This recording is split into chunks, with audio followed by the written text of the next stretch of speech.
Who's your emergency contact? Who should we notify in the case of death? Welcome to the USP, where I spent the last 2+ decades of my life. I apologize for keeping you guys on the edge as far as this story is concerned.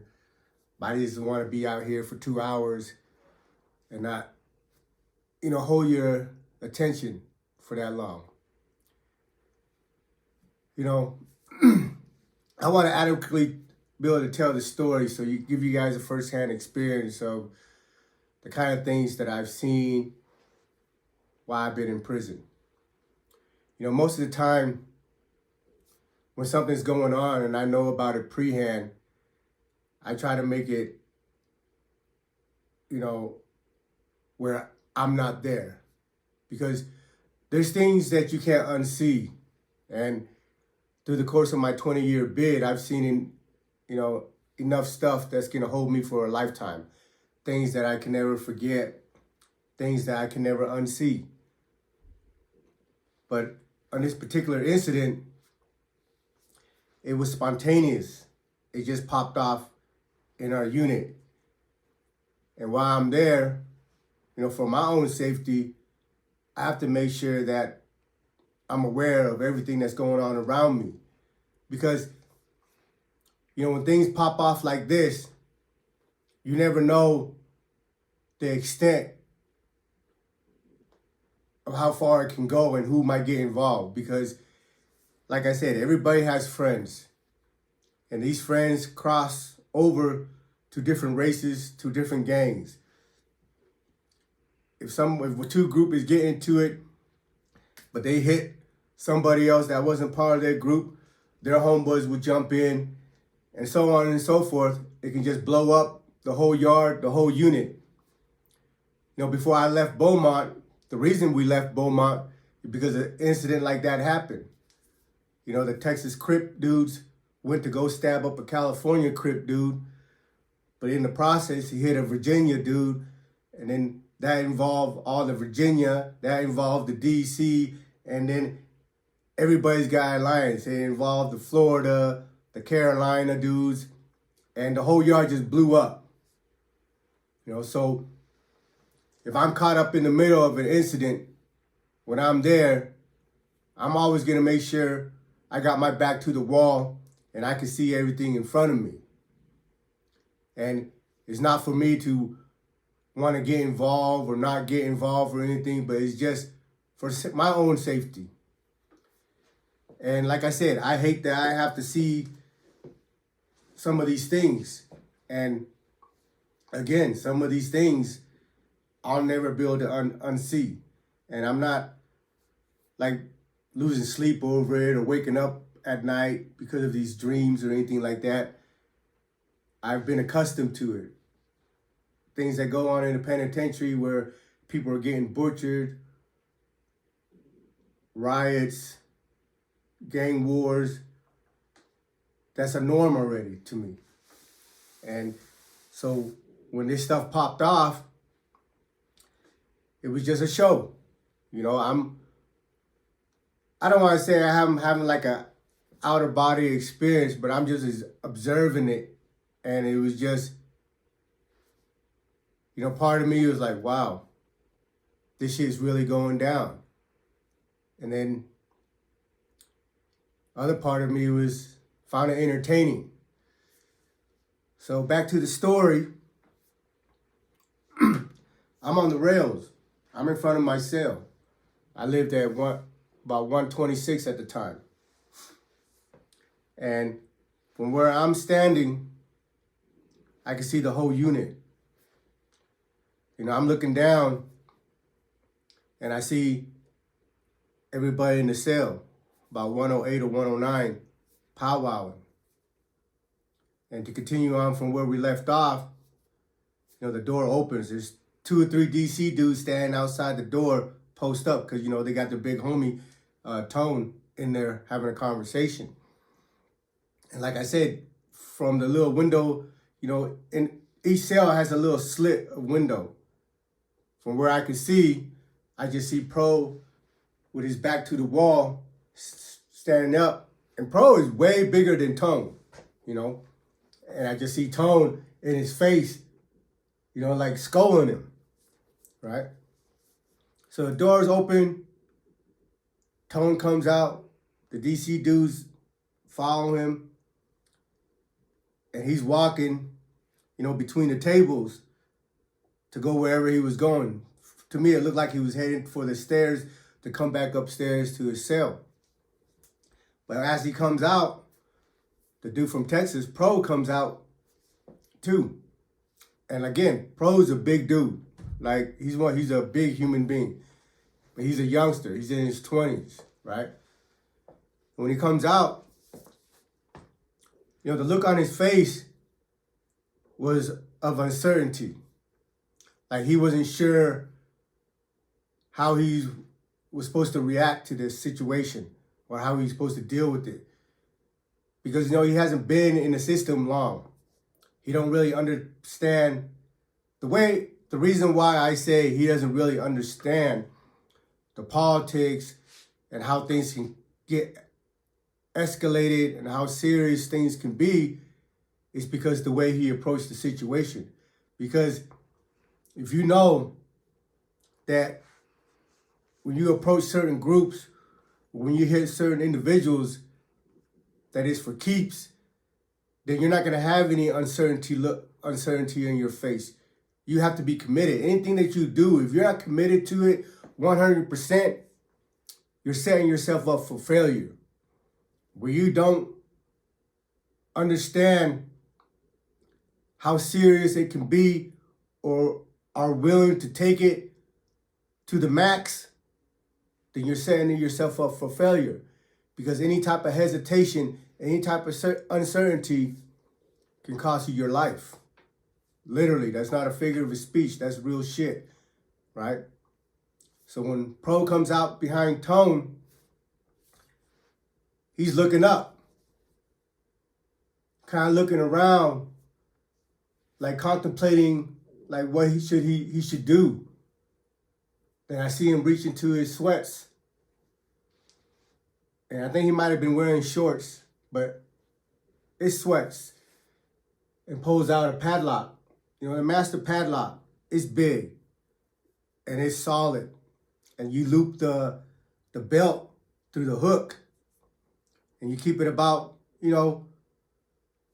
maybe six inches long, as far as like, your little, the room. Because if you have it more than about 6 inches, then you're just swinging that shit around and dudes can grab it and wrap their hand around it and pull it away from you. But if you keep it where it's just, swinging off, about 6 inches from your hand, then you're able to just use it and hit dudes and pull it back, a little faster. So he pulls it out, and I'm watching, and in my mind, I'm like trying to like send the message telepathically to him, like, don't do it, dude. Don't do it. And the reason is, I know what a serious individual Tone is. And not just that, but he's like the big homies for all the DC dudes. And there's no way that the other DC dudes is going to stand around and let this dude take off on Tone and not do anything, And another thing is that what he's about to do was for a fucked up reason. He's trying to stand up and defend a buster. Dude that already got ran off the yard. If somebody approaches me and tell me I gotta leave, I'm gonna punch that dude in the mouth or do something else or whatever. But there's no way that I'm gonna voluntarily walk off the yard. When I got to Beaumont in 2006, I was sent to Beaumont because I had stabbed up a Guamanian dude. So when I got there, there was another Guamanian dude there named Grasshopper that was his co-defendant. So the Asians over there already knew the incident that happened in Victorville. Again, I tell you, like, no matter where you go in the penitentiary, people's going to know why, the reason you left, and the rest. If you're a piece of shit, people's going to know about it. If you're a good dude, people's going to know about it.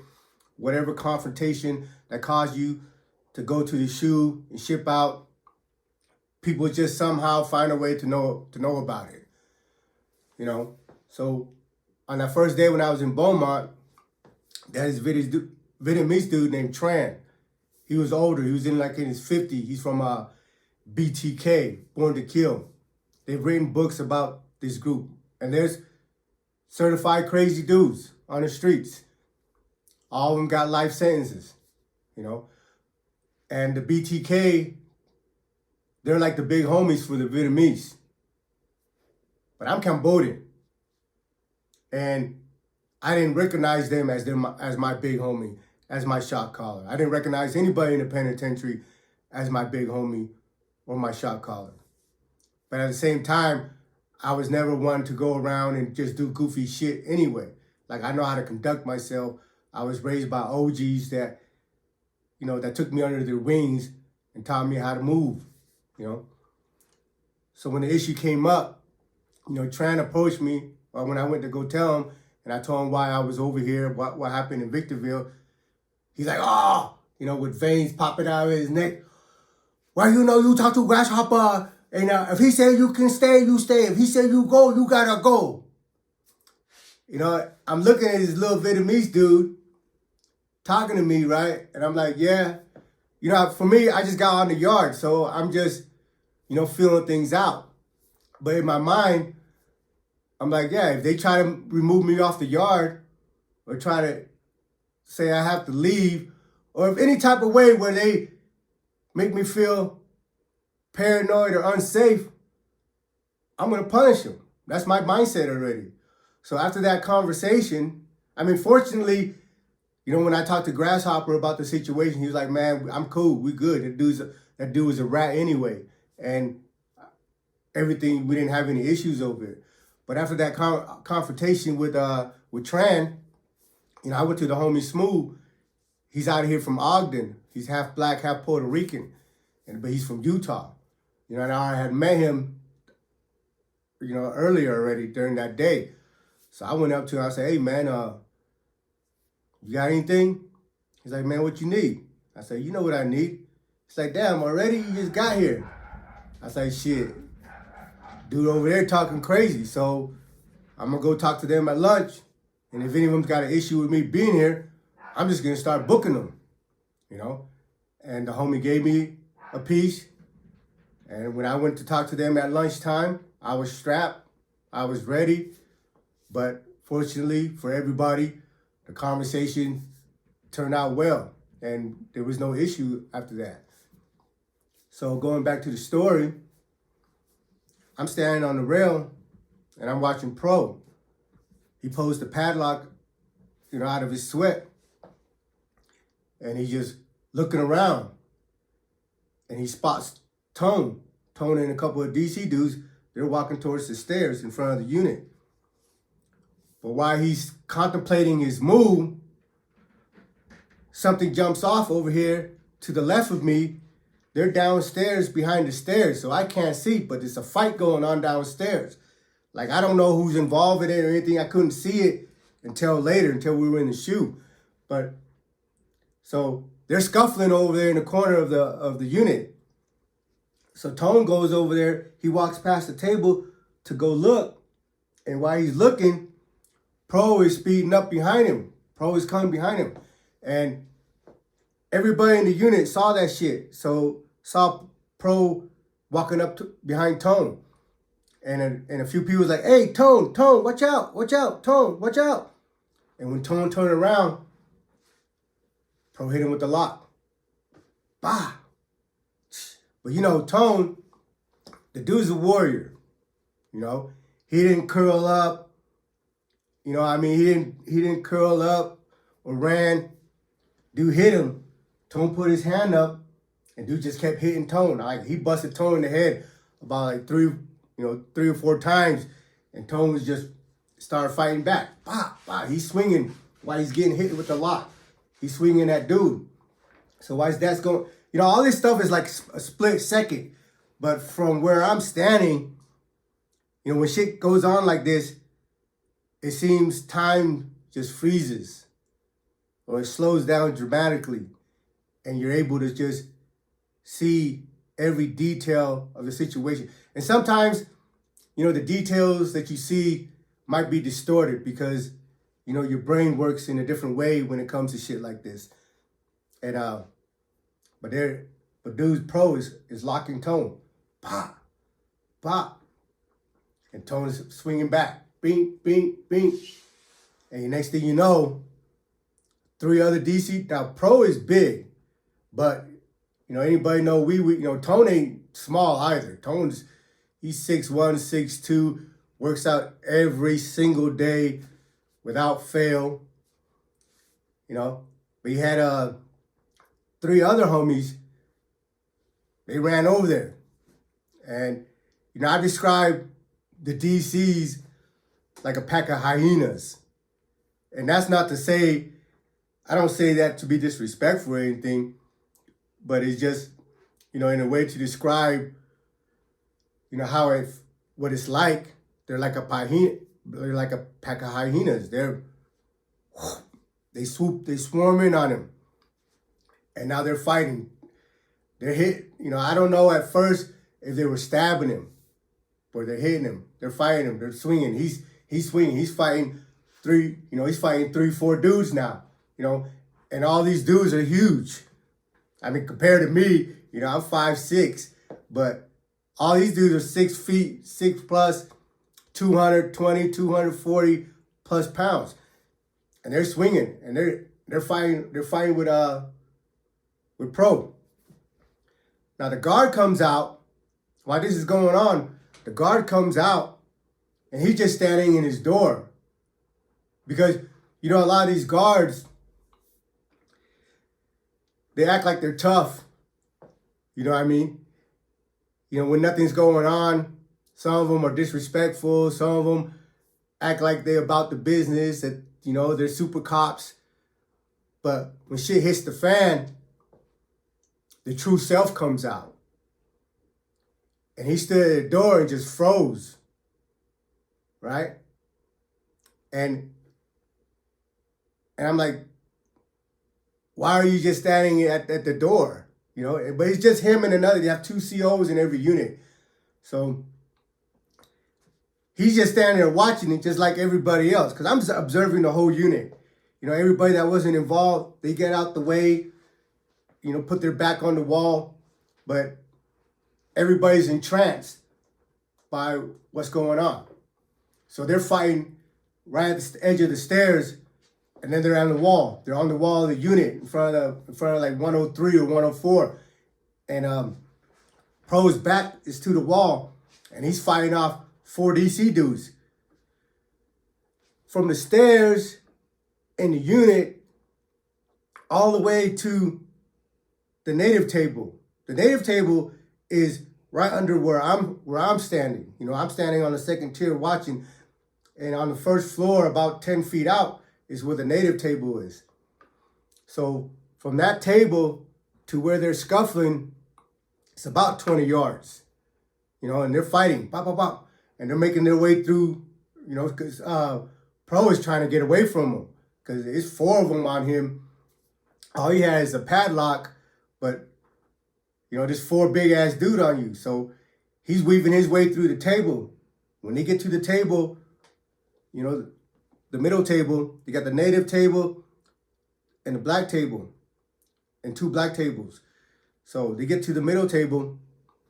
One of the DC dudes grabs Pro and slams him on top of the table. Boom.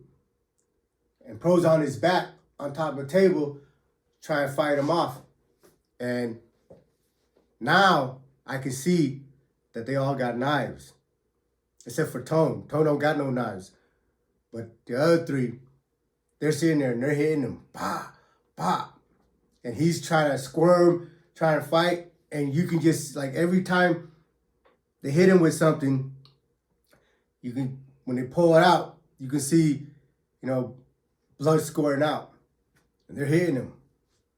And they're on top of him. And again, I'm looking, and the CO is still standing there. But now, the deuces have already been hit. So here comes all the COs. They're running in there, a grip of them. And there's about 20 of them that rushes into the unit. They rush into the unit and they just line up in front of the CO's office. They run in like, like they were about to freaking kick in some doors and body slam some dudes. But when they run in and they see the scene on the table that these DC dudes got this dude on the top of the table and just juking him, they all freeze up.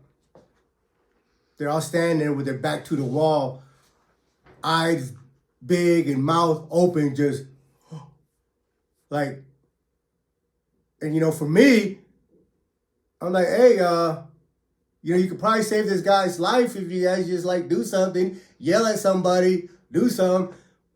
But they all froze up.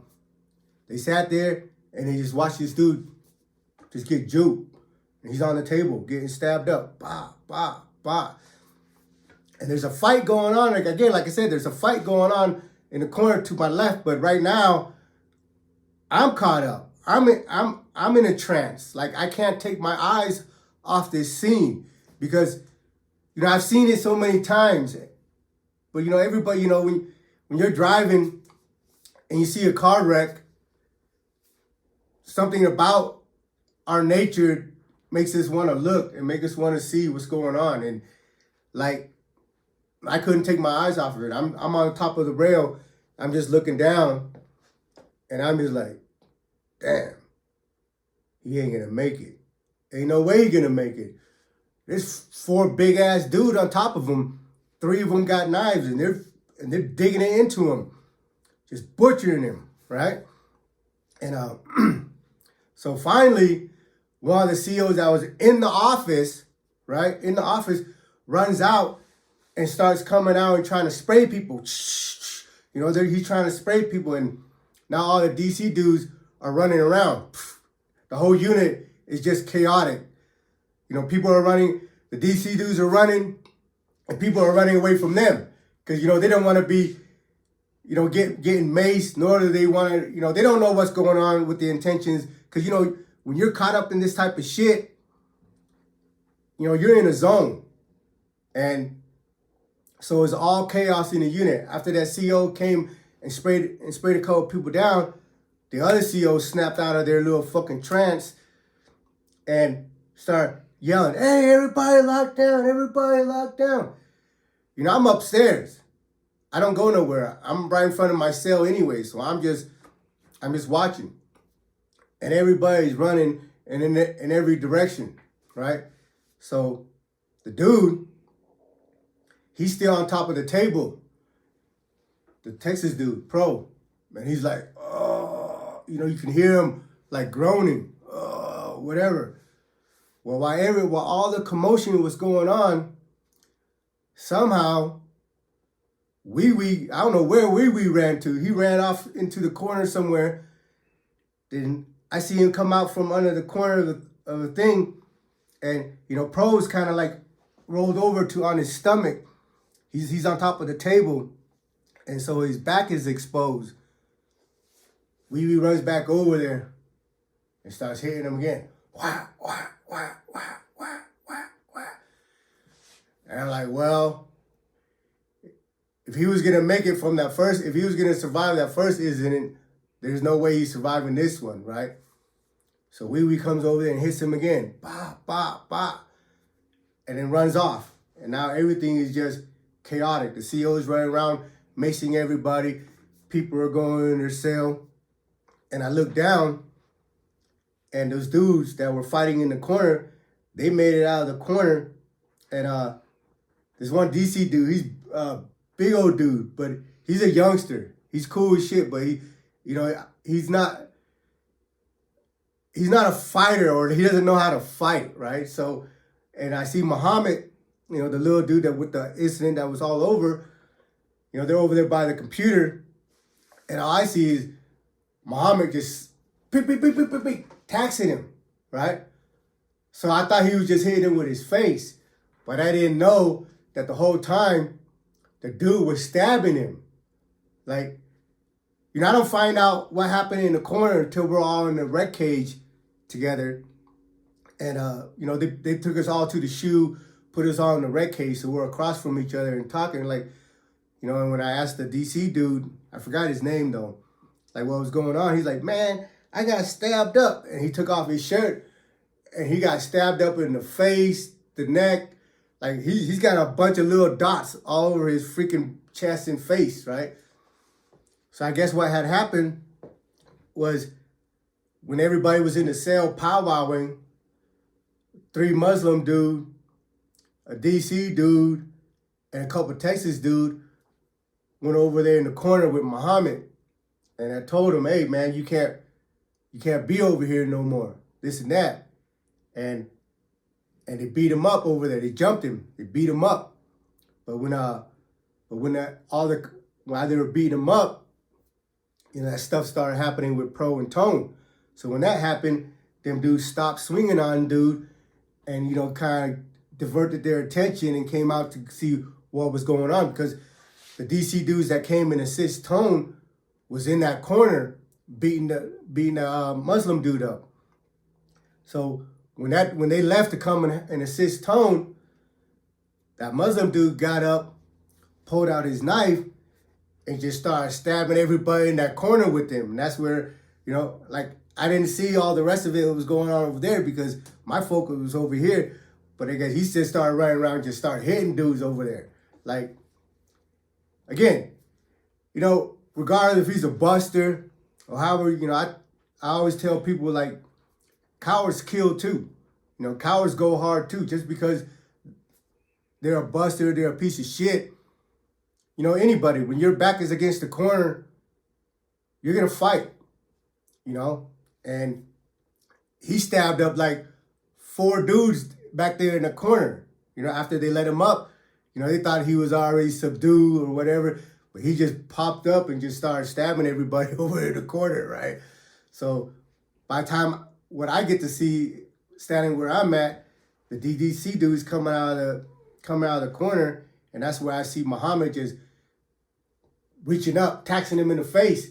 But the whole time the dude's got an ice pick on him, and every time he's punching the DC dude, he's hitting him. Because we were in a cage, he had a bunch of freaking holes in his face and on his chest. So back to the incident, the dude's on the table. Like I said, we came and hit him a few more times and then took off. Now everybody's running, taking off. And I'm watching the dude on the table. There's blood everywhere. The whole table, top of the table is soaked. And he's groaning. Then he falls off the table and he's on his back.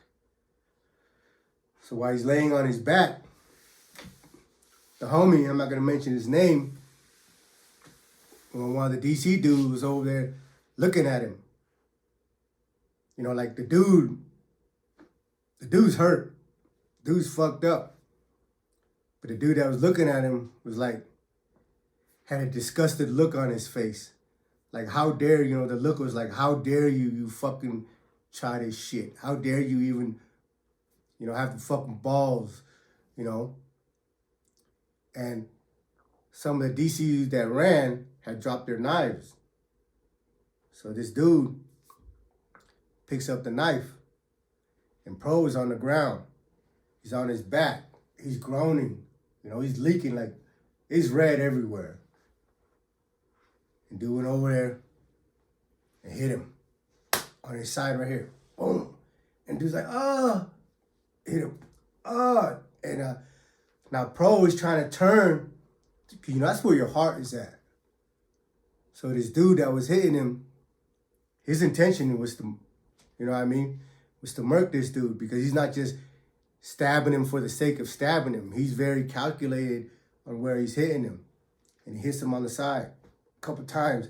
And dude's trying to roll over to protect himself. But dude's down there. He's bent down, standing over him. And is making sure his arm is not in the way. And he's just hitting him. Whack, whack, whack, whack. And the whole time he was hitting him, the dudes in the unit is yelling at him, hey, man, just go, get away. Because there's a bunch of chaos going on. So there's cameras everywhere. You're not going to get around it, you know what I mean? But, dude's over there seeing him, hitting him. And he stayed there on top of dude, hitting him until one of the COs came and maced him. And when the CO maced him, he just, he dropped the knife and walked back, a few feet and got on the ground to let the COs cuff him. But this whole time, everybody's running around. Like, the unit is just chaotic, right?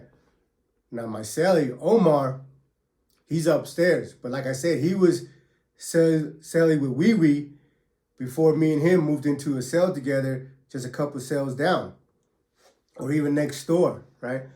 So I'm standing in front of my door. I see Omar come up.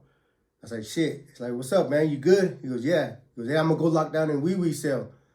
I said, all right, whatever. Because, he still had his property, and because we only moved out for 2 or 3 days, and Omar had a bunch of property, and plus him, Wee Wee, and Tone, they'd be cooking and eating together. So he was like, oh, I just leave some of my commissary in that block, in his cell. But, when the CO comes and pack your shit, they're just going to take everything. So he knowing that, he's like, hey, I'm just going to lock in Wee Wee cell and finish packing all the rest of my stuff. So I'm like, all right, that's cool. So I go into the cell. I close the door because now the COs got heart now. Now they got voices and they're running around yelling at everybody to freaking lock down and this and whatever. They're tough now, right? They're tough now. So I go in and lock in my cell. So when I'm in my cell, my door busts open and my cellie comes in there. I'm like, man, what the fuck you doing, homie? He's like, man, that motherfucker. I said, what? He's talking about Wee Wee. I was like, man, I thought his ass was downstairs. Like, what happened? Somehow, with all them COs trying to fucking restrain everybody and mace everybody, there were still people running around. And fucking, I guess Wee Wee made all the way upstairs and went into his cell. And then my cellie, he's like, man, I'm not trying to get locked in the cell with that dude. So he came out of the cell, out of Wee Wee's cell, and came back to our cell. So we come back to our cell, and we close the door. And now we have as soon as we close the door, we see the warden outside our door. He's got his foot on our door to keep it closed. So when we see the warden standing there, my cellie's like, oh shit, man. We gotta hide some of his stuff. And the stuff that he's trying to hide is a bunch of stamps. We got a bunch of stamps in the cell. We got like 400 books in the cell, So we're stuffing all that shit in the socks and trying to hide it. And the warden is over there at the door. Hey, they're hiding knives. They're hiding knives. And I'm standing by the door trying to block him from, from seeing what Omar's doing. You know what I mean? Because we're trying to put up our stamps. Because when an incident like this happens, they're going to come in and tear the unit up.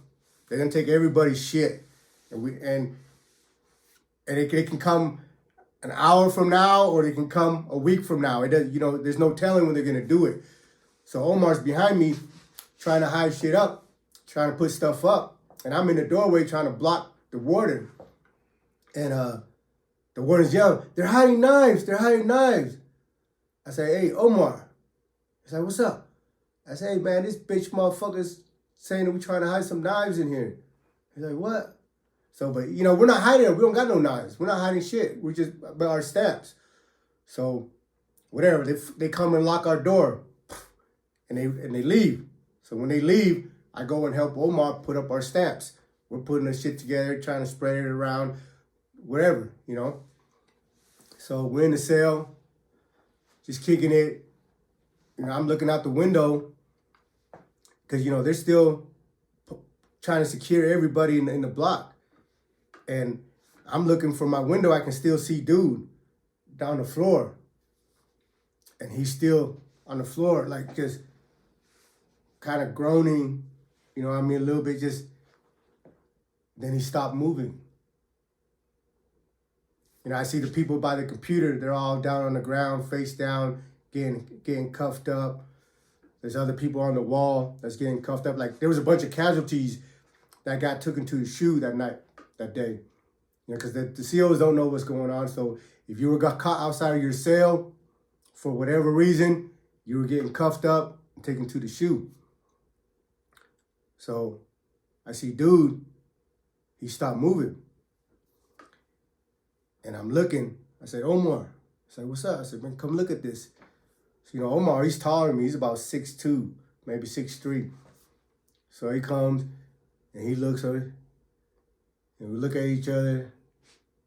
Like, he ain't gonna make it, huh?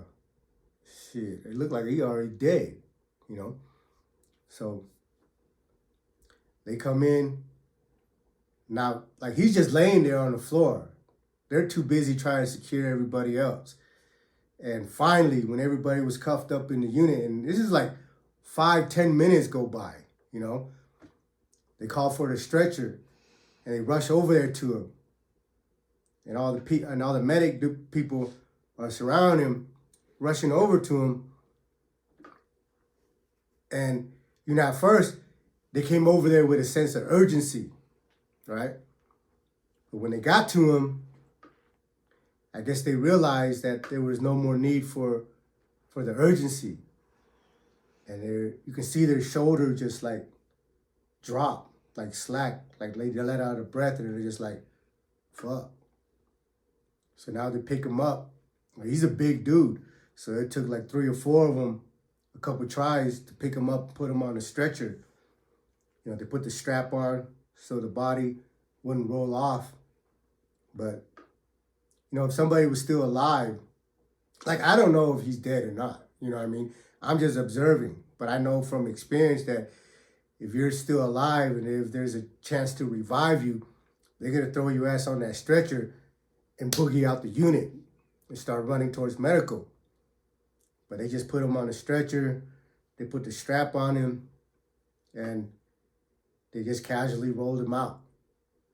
And that's when I realized, like, yeah, dude ain't making it.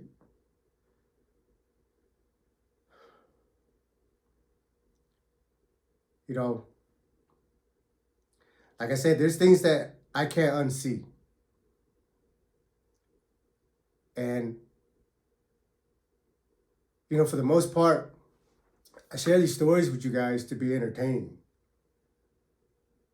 But the reality is, my intention is to give you a glimpse of the environment that we've lived in, the environment that I've lived in for the last 20 plus years. This ain't once in a while thing. This shit happens every single month. During that time period that all these incidents happened in Florence, the United States Congress put USP Florence on a congressional lockdown pending a congressional review because of all the bodies that was dropping over there. Think about that. The penitentiary across the board is already violent already. But this one in particular, at this period in time, got so freaking violent as far as people getting murked that Washington, D.C. had to step in and shut the prison down.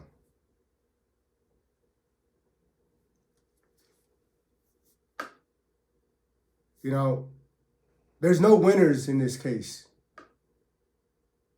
Dude's dead. The rest of them are catching cases.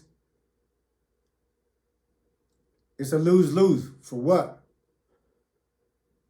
This dumb youngster, rest in peace, pro, but still that doesn't take the fact away that he was ignorant and dumb and thought that his size was something that was going to be intimidating or was his past to not follow protocol. He put himself, like he literally put his life on the line over a buster. It's why you guys always hear when I talk about these busters, these rats, these sex offenders and all this stuff, and I have such animosity and hate towards them, and it's never going to change. Because it's not just them that's foul. When they're left around, it contaminates everybody else and puts everybody else's life in danger. Now, Pro wasn't a bad dude as far as like his case go, as far as my interaction with him or anything like that. He wasn't no fucked up dude. He was just young and didn't know better and stuck his fucking neck out for this fucking buster, ended up costing his life. But that goes the same thing for the streets out here. You know these dudes are foul out here that's around you. You know these dudes are busters, that these dudes are a bunch of rats or sex offender and all this, that. But you make excuses for them because they're related to you or because you grew up with them or whatever the reason. But you don't realize that when you leave these garbage around, it's going to pollute your environment and it's going to put you in danger. Until we realize that, I'm not advocating for you to go do anything to these busters or these people. At the very least, keep them the fuck away from you. Welcome to the USP.